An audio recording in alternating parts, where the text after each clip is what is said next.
Hey there, and thanks for joining us on Chicago Tonight, Black Voices. I'm Brandis Friedman. Here's what's coming up. Black unemployment rates hit a record low. Our first conversation with Mayor-elect Brandon Johnson. He shares how living on the West Side will help shape the decisions he makes. What representation of black journalists in newsrooms means for news coverage overall. Celebrating the influence of legendary Chicago poet Gwendolyn Brooks on this National Poetry Month. I'm serving a purpose in life, so what he got for me is to come. And why the Chicago Public Library is partnering with a local barber. All that coming up, but our first story tonight, what's behind a record low black unemployment rate? Right after this. Chicago Tonight, Black Voices is made possible in part by Fifth Third Bank and by the support of these donors.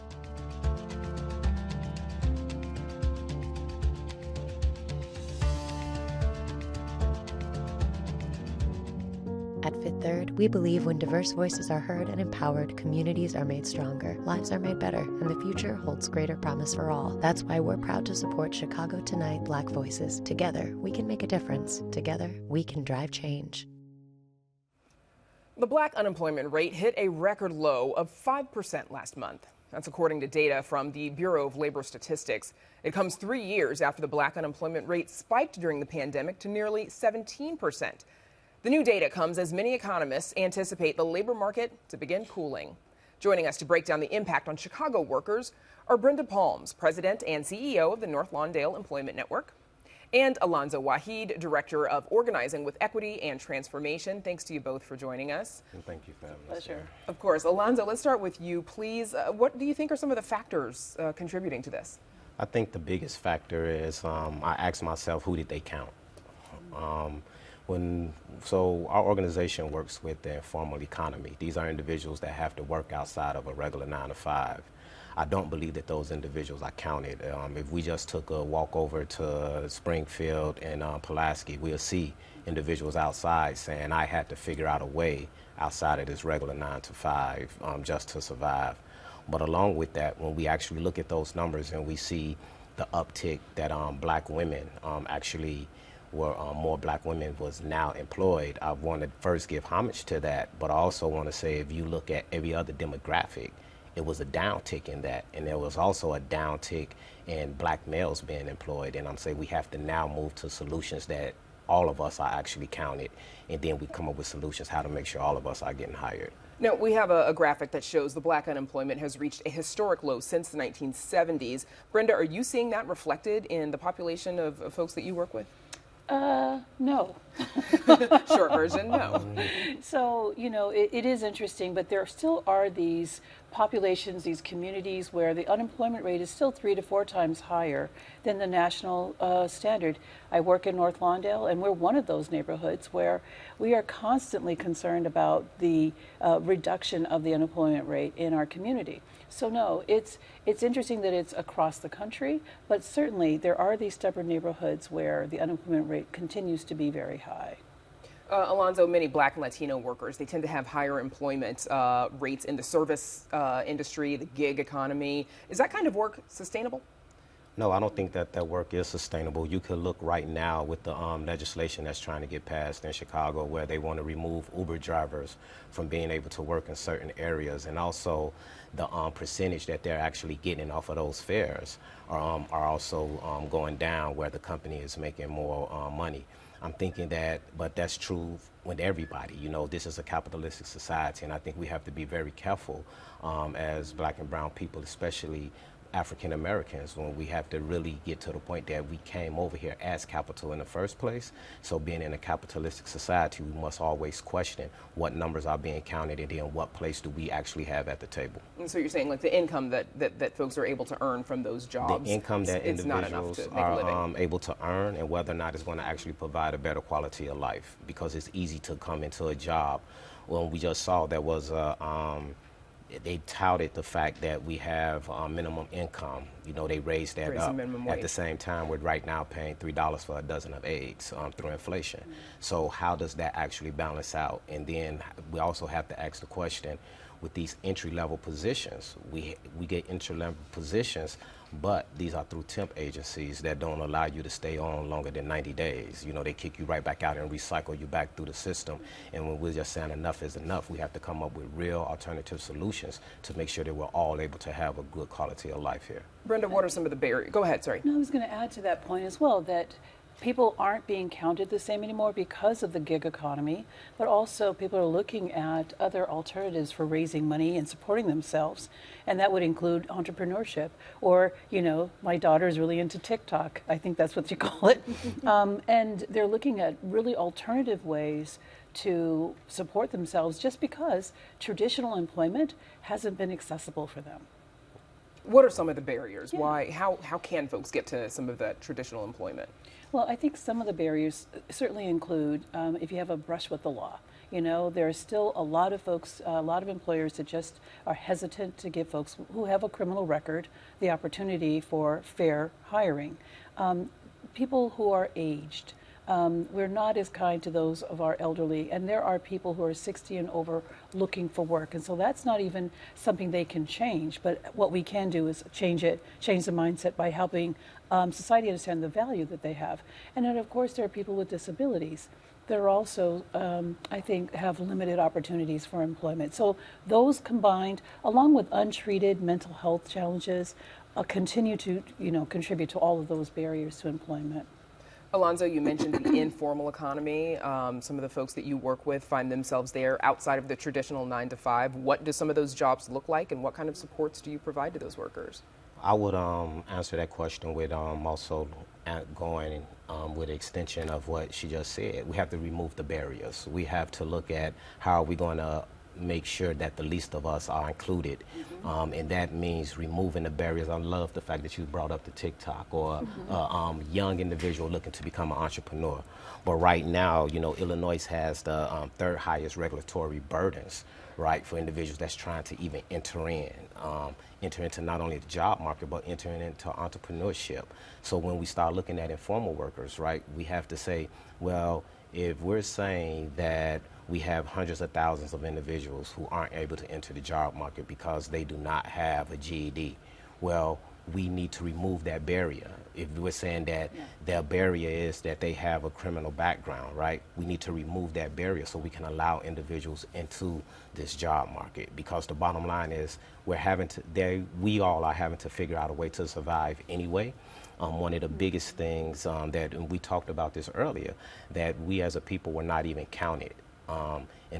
We just actually started being counted in the labor force. Right. We weren't counted until 1972. Until 1972. And we were talking about the fact that, you know, we sort of joked about it, but the reality is we've been in the labor force for over 400 years, right? For a very long time in this country. And that's the point right there where we're saying if you're not counting the informal workers, right?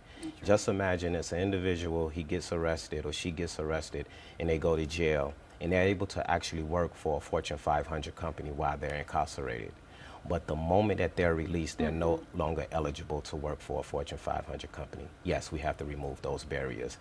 Individuals are employable. Individuals have these skill sets, and it's time to make sure that individuals can get hired and provide a better quality of life for themselves. Brenda, we've got 30 seconds left. New mayoral administration coming in. What would you like to see him do to support this? To really work with employers to understand that this is the time to come up with inclusive hiring policies. So ask the question, is a degree required? Or is it the skill sets that are more important? If we consider that, we open up a whole lot of opportunities for folks. So it's upskilling and allowing people the opportunity to do that.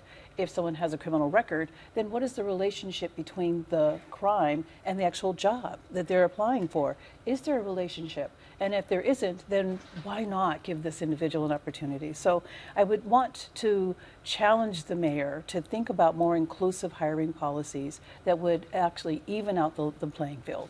Okay, we'll have to leave it there. A lot of work to get people to work. Brenda Palms and Alonzo Waheed, thank you both for joining us. Thank you. For the first time in nearly a century, Chicago will have a mayor who calls the West Side home. But how exactly will Brandon Johnson's West Side background shape his time in leadership as mayor of Chicago? We sat down with him at MacArthur's Restaurant, one of his favorite spots in the Austin community. Here's what he had to say. I believe the west side of the city of Chicago is not just positioned to help provide direction for what investments will mean, not just for the West Side, but for the entire city of Chicago. But it also reflects where we can pull the city of Chicago together regionally. I mean, we certainly are close to the Loop. The challenges that we have on the West Side are not that much different than, in fact, they're not different than the challenges that exist on the South Side of the city of Chicago. And so the West Side, its proximity to downtown, its proximity to the western suburbs, you know, this is an opportunity for us to practice regional economic development as well. And so it's a great place to live and raise a family despite the challenges. And again, I'm eager to unite the entire city around the values, of course, in which I ran on and what I was elected to do. And Johnson will be sworn in as mayor on May 15th. You can watch our full interview with him and a tour of the Austin community on our website. Chicago's long history as a center for poetry owes much to Gwendolyn Brooks, whose luminous and wrenching works largely depicted the Black experience in the city.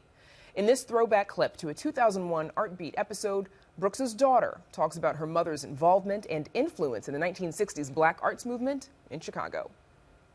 We would have 150 people in this house, in this little tiny house. The poems would be read or quoted, discussions would go on. People would sometimes be over there till 4 or 5 or so in the morning, but it was a wonderful way to realize that this was the kind of thing that should be going on. People should be talking to each other, trying to resolve issues, you know. Gwendolyn's involvement in the Black arts movement had a positive effect on many young Black men and women. Haki Madhubuti, founder of Third World Press and the Gwendolyn Brooks Center and Black Writers Conference at Chicago State University, attributes much of the literary wisdom and knowledge he gained in the 60s to the mother-son relationship he developed with Ms. Brooks. React to white actions with real acts of Black action. Bam, bam, bam. I was street all the way. And so coming through this Black arts movement and finding Gwendolyn Brooks in 1967 slowed me down a great deal. The turbulence of the 1960s Black arts movement transformed many lives, including that of Miss Brooks. In 1968, she donned an afro and released In the Mecca, selections of poetry that dropped the European sonnet form for the use of the urban Black language of that time. And in 1969, Gwendolyn Brooks received the Illinois Poet Laureate Award, which allowed her to expand her literary knowledge statewide with workshops and grants developed to assist aspiring poets in perfecting their craft. And April is National Poetry Month. If a young poet you know wants to celebrate with their own poem, submissions for the Gwendolyn Brooks Youth Poetry Awards are open through May 5th. You'll find more on that on our website. We're back with more Chicago Tonight Black Voices right after this.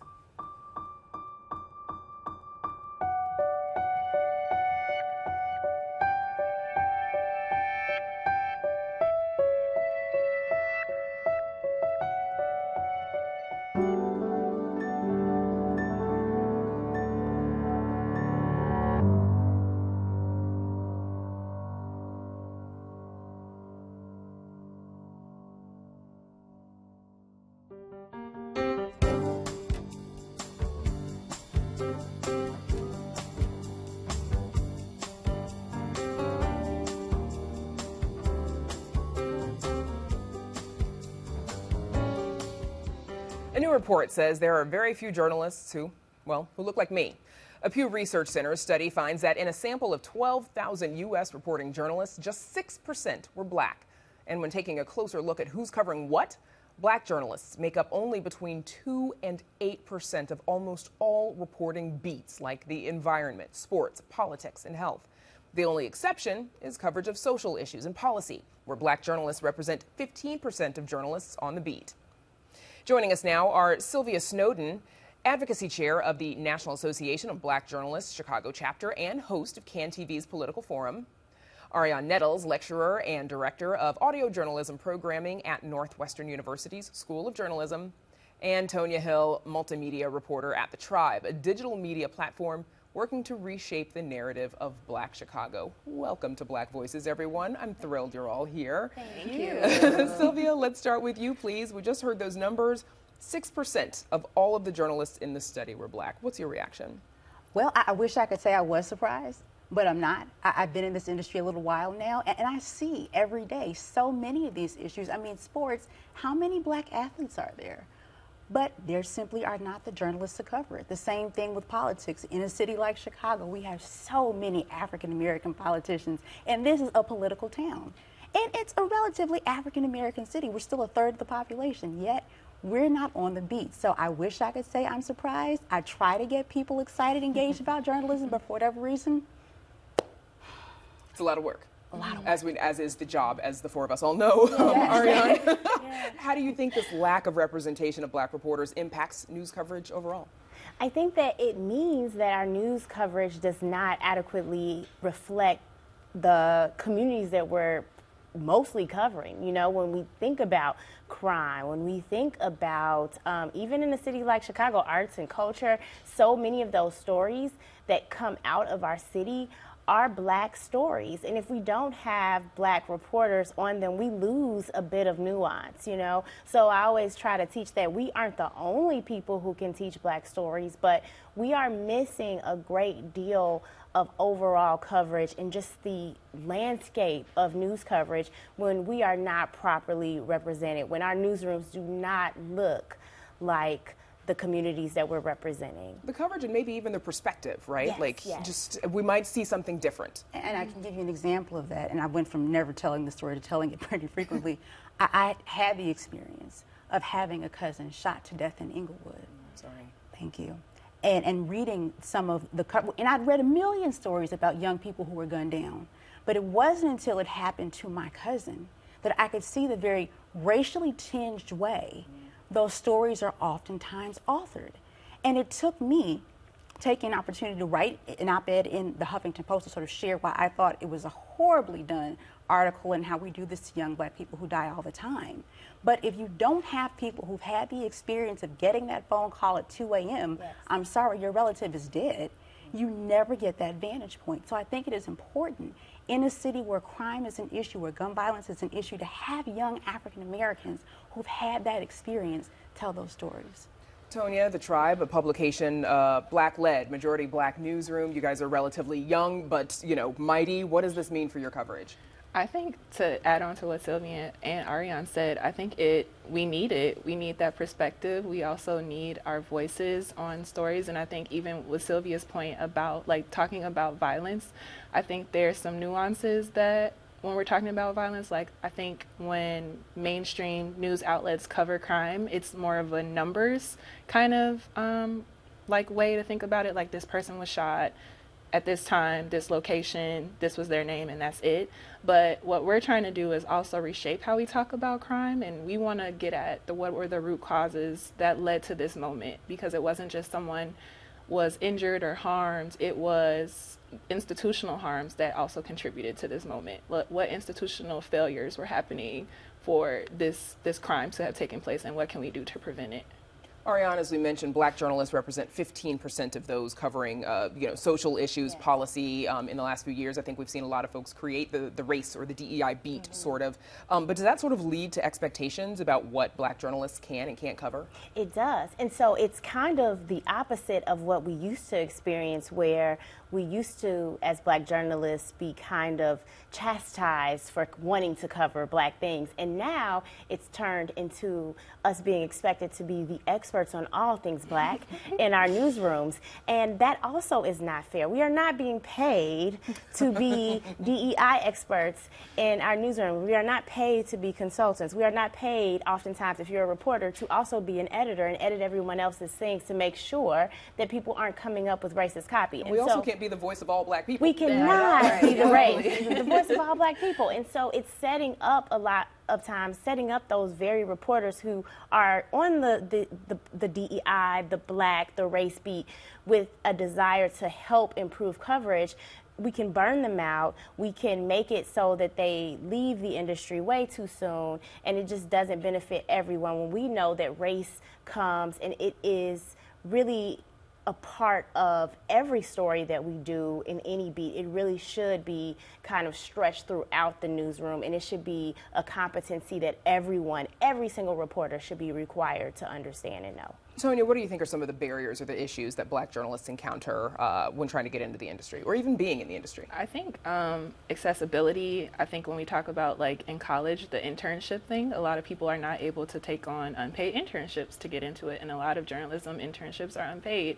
I think also just opportunity. You have to, this is really kind of like an industry where it's like who you know matters, and if you don't really have that, it's hard to break in. But for me, just personally, I've been really fortunate actually, and it's been like Black women who have been helping me along the way here. But I think another thing that is also a thing is just like people just not wanting to take a chance on a Black journalist, or, you know, as we were talking before backstage, like putting you in a box and thinking that this one space is what you're best at, and not thinking you can handle, you know, more complex stories or things like that. Sylvia, beyond diversity on paper and in the numbers, what does true diversity, equity, and inclusion look like in a newsroom? You know, this is my experience, especially doing what I do with NABJ advocacy. And advocacy really is making sure that Black journalists are not just in spaces where they traditionally have not been, but making sure that they're comfortable and they're welcome. And so what happens sometimes when journalists go into newsrooms is they're there and they want to come with their new ideas and they want to come with their different stories, but there's resistance. So I think newsrooms have to understand diversity isn't just somebody with a different skin tone. It's somebody who has a different thought. It's somebody who has a different vantage point. It's somebody who thinks differently. And when they come with those differences, you cannot resist them, punish them, hold those things against them. We really have to make sure that we're giving them their space and allowing them to bring their whole self to the newsroom and do their work. About 15 seconds left, Ariane. Same question to you. What does true diversity look like in a newsroom beyond the numbers? Diversity looks like people that look like the city that we're covering or the nation that we're covering. And that, like Sylvia says, also includes diversity of experiences, income, college. All of those things should be taken into account. Okay, that's where we'll have to leave it. Thanks to the three of you for joining us. Sylvia Snowden, Ariane Nettles, and Tonya Hill. Thanks, everybody. Thank Ariane, you. I got it. Up next, a local barber who found his new chapter at a public library. His story right after this.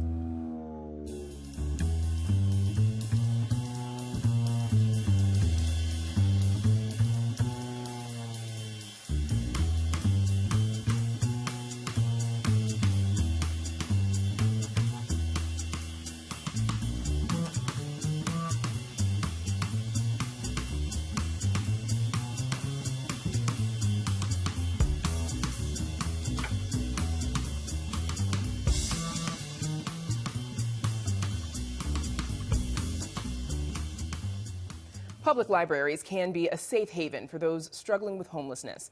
That was the case for Samuel Brown, who credits libraries and the resources found within for turning his life around. From living on the streets to becoming a licensed barber, reporter Joanna Hernandez tells us more about Brown's mission to pay it forward. What's your name? Daniel. Daniel, I'm Sam. He is known as Sam the Barber, traveling around Chicago giving free haircuts and making friends along the way. Why didn't the skeleton cross the road? I don't know, that was him. He didn't have any guts. A year ago, Sam started his nonprofit called Haircuts for Humane, an organization he now runs full-time. It's like therapy. Like when I cut hair, I'll be in a different place. Life hasn't always been easy for Sam. So how would you describe your upbringing? It was harsh. I grew up in a single home, mother, two sisters younger than me. My mother was addicted to cocaine and she was an alcoholic. He recently partnered with the Chicago Public Library for free haircut pop-ups across the city. Sam says local library branches were a safe haven for him when he was homeless. I was playing the library to get heat, resources. So like, it's something beautiful being able to give back in a place that did a lot for you, public libraries. Yeah, it did a lot. Like, it got me through, like, honestly. Sam says his motivation behind helping others is his mother, who is in hospice. She never gave up on me. She fighting for me right now.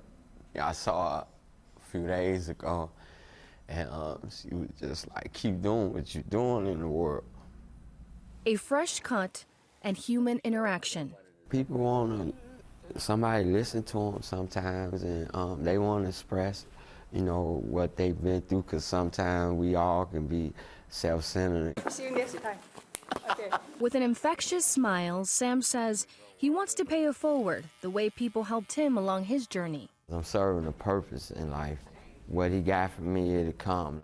For Chicago Tonight, Black Voices, I'm Joanna Hernandez. Sam Brown's next free haircut event is on April 18th at the Legler Regional Library from 12 to 6 p.m. More details on our website. And that's our show for this weekend. Be sure to check out our website, WTTW.com/news, for the very latest from WTTW News. And if you're watching us on Saturday night, know that you can also catch Black Voices and Latino Voices on Sundays beginning at 10 p.m. And join me and Paris Schutz next week at 10 on Chicago Tonight. Now, for all of us here at Chicago Tonight, Black Voices, I'm Brandis Friedman. Thanks for sharing part of your weekend with us. Stay healthy and safe, and have a good night.